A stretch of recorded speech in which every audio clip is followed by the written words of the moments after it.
오늘 사도행전 1장 6절에서 9절 말씀입니다. 교독하겠습니다.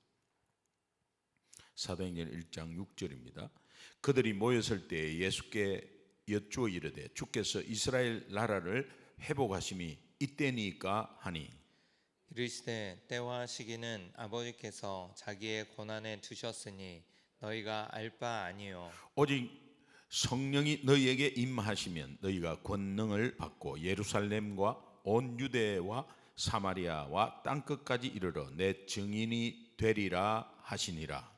이 이 말씀을 마치시고 그들이 보는데 올려져 가시니 구름이 그를 가리어 보이지 않게 하더라. 아멘. 아멘. 아멘.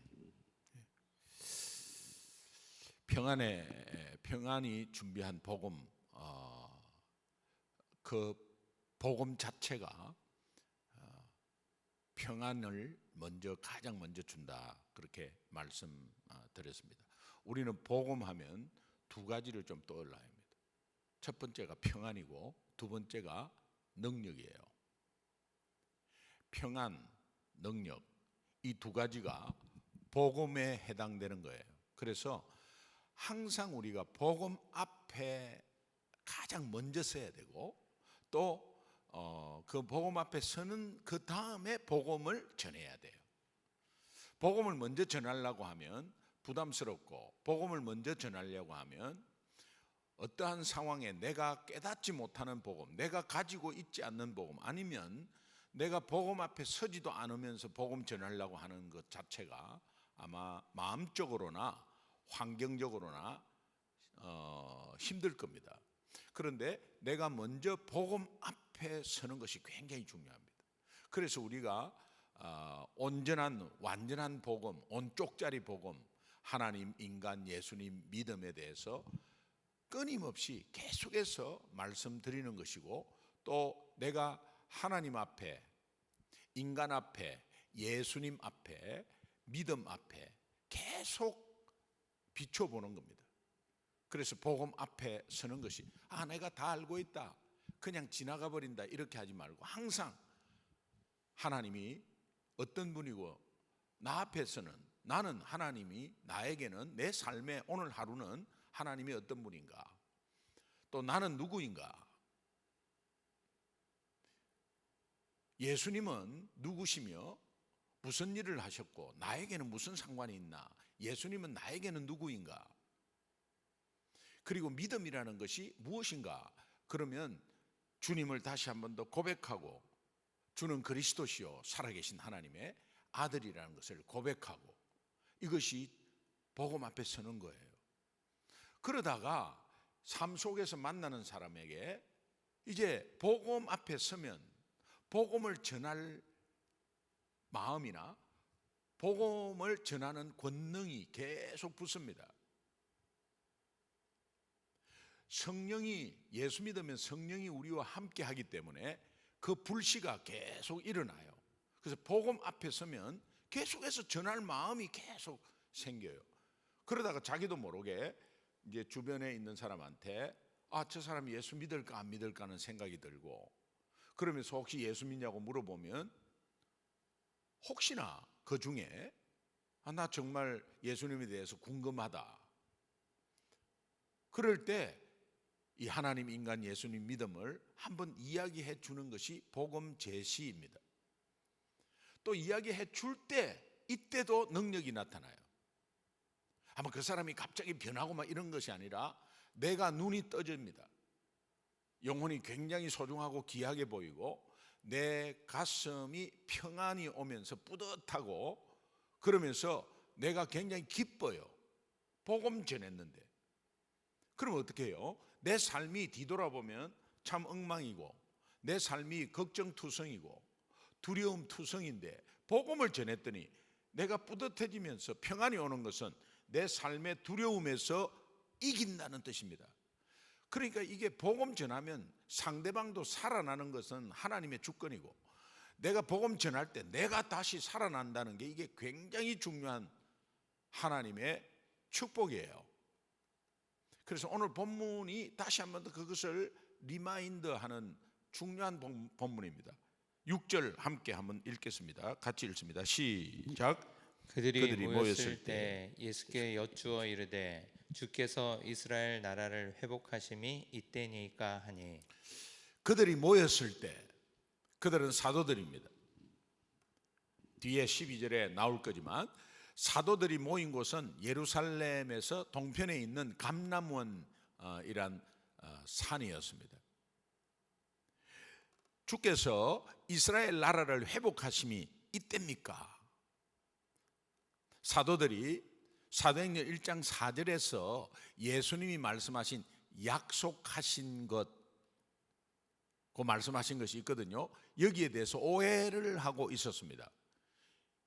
예수님의 공생의 3년 반, 정확하게 3년 반 기간 동안에 줄곧 그들은 로마의 압제에서부터 이스라엘의 민족적인 독립, 정치적 회복, 이것을 통해서 자신들이 권력의 한자리에 앉게 될 것이다, 이런 착각과 환상에 빠져 있었습니다. 예수님의 십자가 처형이 있는 뒤에 다 도망갔습니다.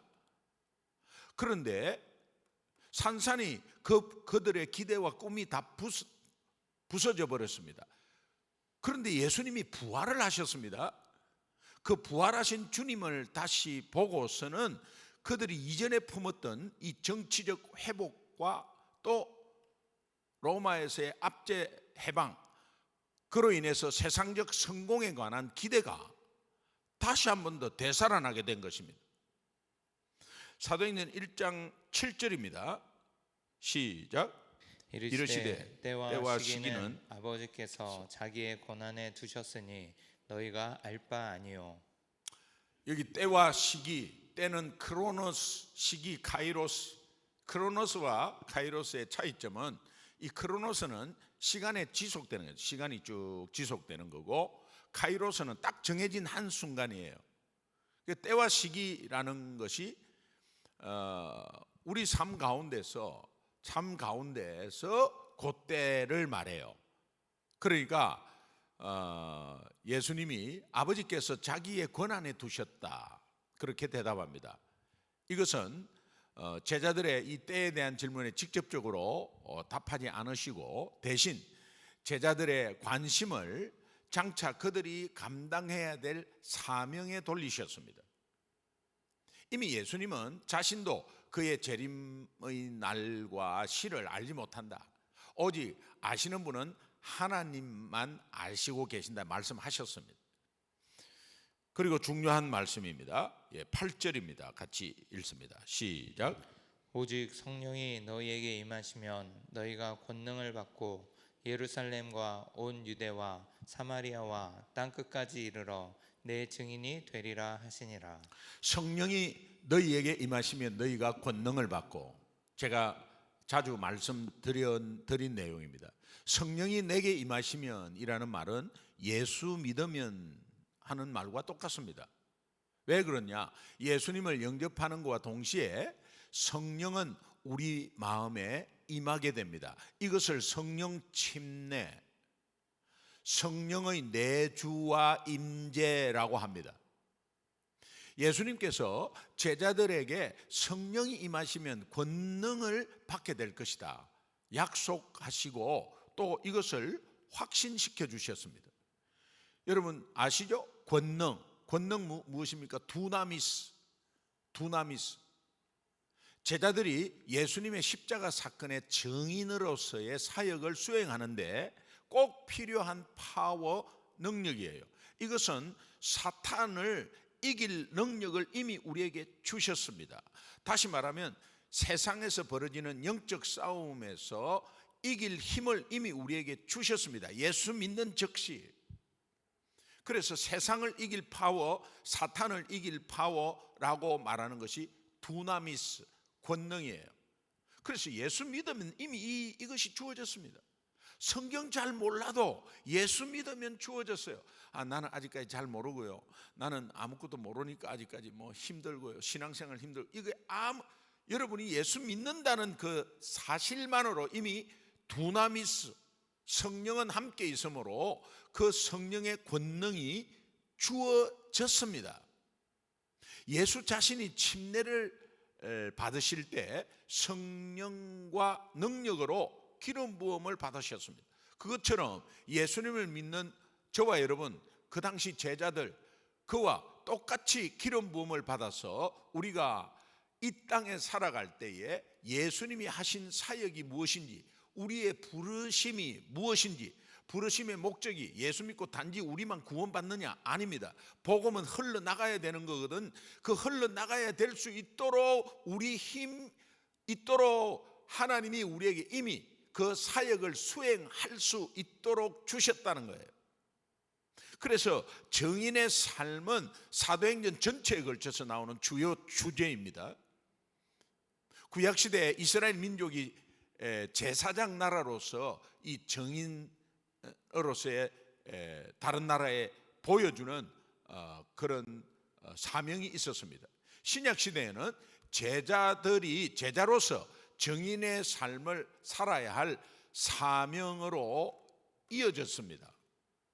그래서 이제 예루살렘과 온 유대와 사마리아와 땅끝까지 이르러 사도들이 앞으로 감당해야 될 사역의 범위, 영역, 이것을 요약하고 있습니다. 모든 민족이죠. 모든 민족. 복음은 예루살렘에서 시작해서 온 유대와 사마리아를 거쳐 온 세계로 확장되어 간다는 것입니다.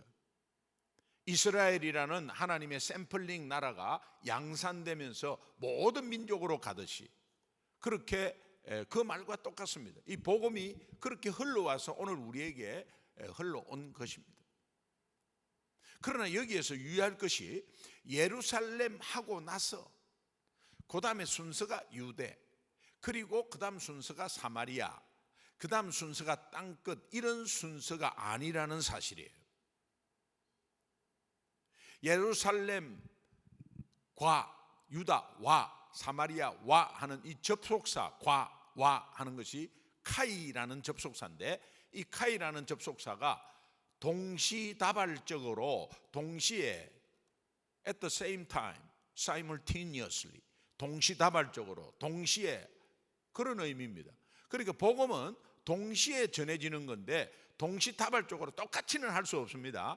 그러나 내가 예루살렘에도 하면서 유대도 하면서 사마리아도 하면서 땅끝까지 하는 겁니다.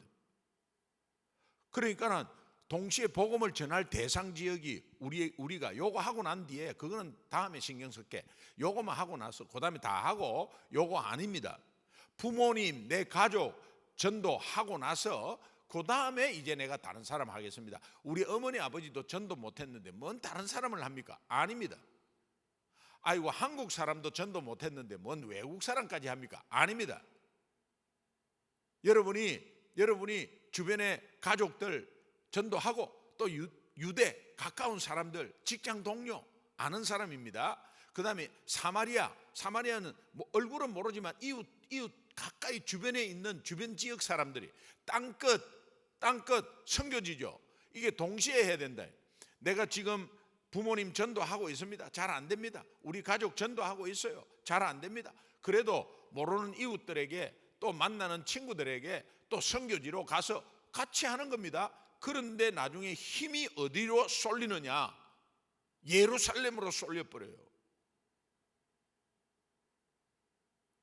제가 어머니를 47년 불교에 전도하는 거, 어머니 전도를 왜 꾸준히 할 수 있었냐? 다른 데서 전도할 때마다 우리 어머니 생각났어. 선교 갈 때마다 어머니 생각났어. 그렇게 생각나니까 한 번씩 또 찔러보고 또 전화하고 계속 그런 것입니다. 언제 돌아올지는 몰랐어요. 그런데 어머니만 하고 있으면 힘들어. 어머니만 하고 있으면 포기해버려요. 여러분, 주변에 한국 사람만 자꾸 찾아서 한국 사람 힘들어요. 그러나 외국 사람들, 다른 민족들 하고 있을 때 한국 사람이 보인다, 금방 해버려요. 그냥 한국 사람으로 쏠려요. 그러니까 가까운 사람이 귀하게 보이고 가까운 사람이 소중하게 보이는 이유가 여기 동시에 하기 때문입니다. 이 사도행전 1장 8절의 내용을 잘 아셔야 돼요. 이게 굉장히 간단한 구절인데 여러분의 핵심적인 구절이에요. 그래서 내 증인이 되리라. 여러분, 정인이 원어로 마르티스예요. 마르티스. 정인, 헬라어로 마르티스인데, 이 마르티스는 순교라는 말입니다. 원래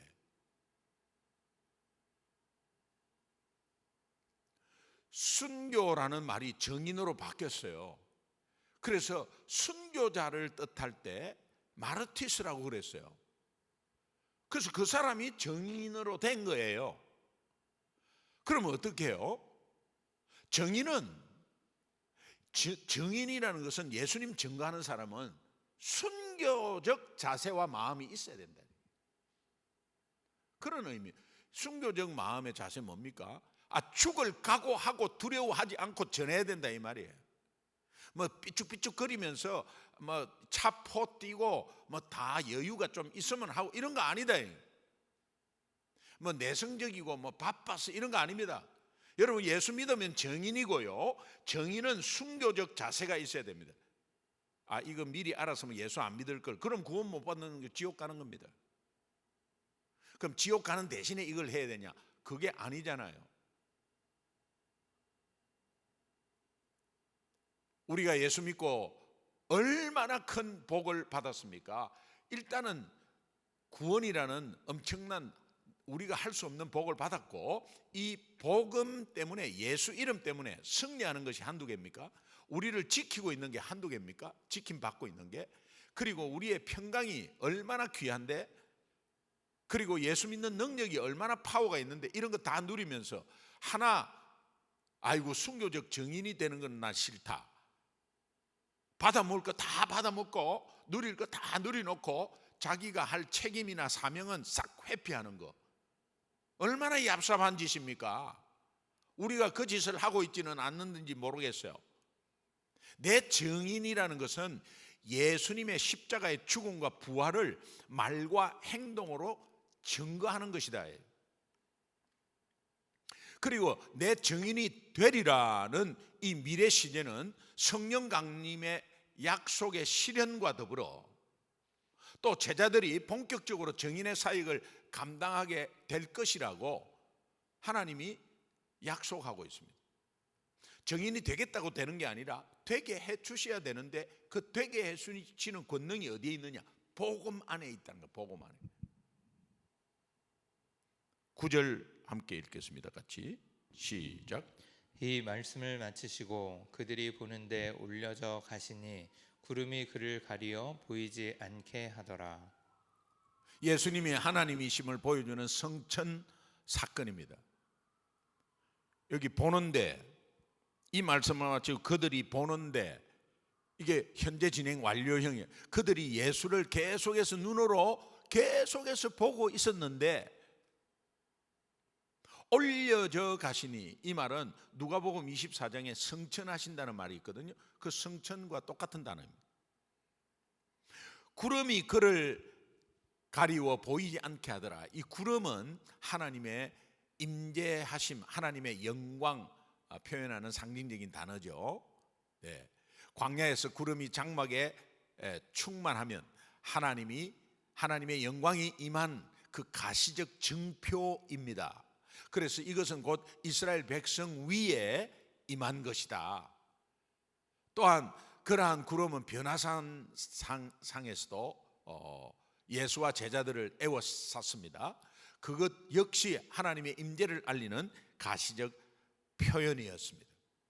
성경은 이 구절을 통해서 우리에게 다시 한번 예수님이 하나님이심을 알려줍니다. 부활과 성천은 예수님이 하나님이심을 알려주는데, 그 단어 하나하나가 하나님께 사용되는 단어예요. 오늘 본문의 결론은 이 제자들이 세상 나라에 관심이 많았습니다. 예수님을 계속 정치적 메시아로 생각하고 있었어요.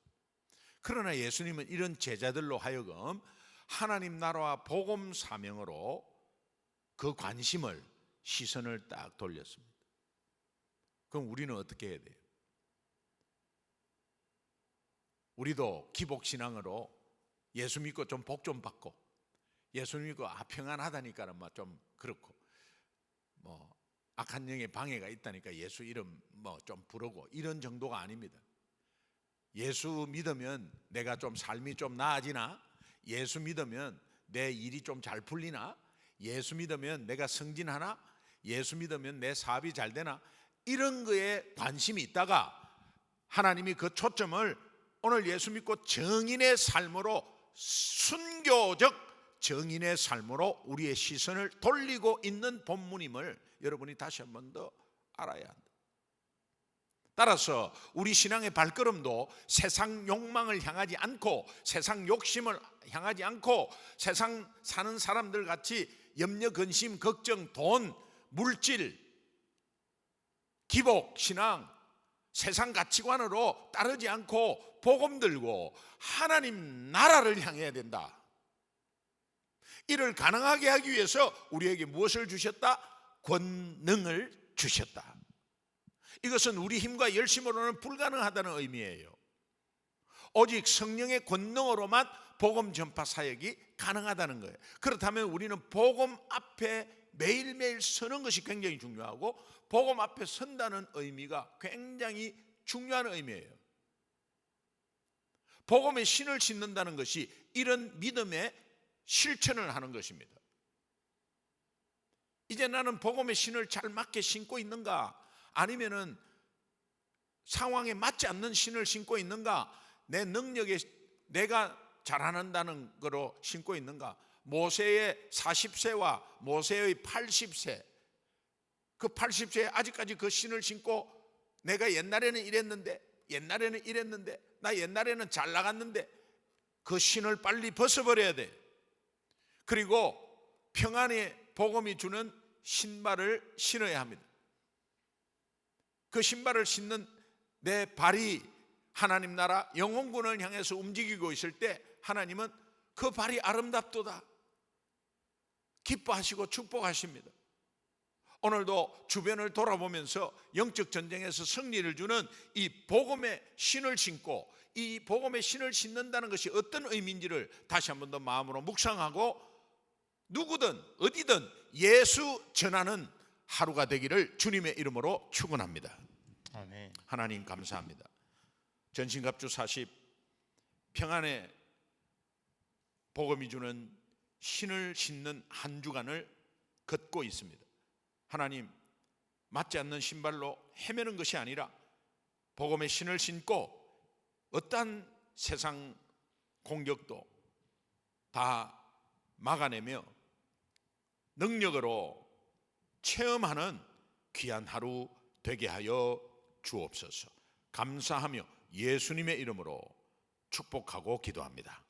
아멘.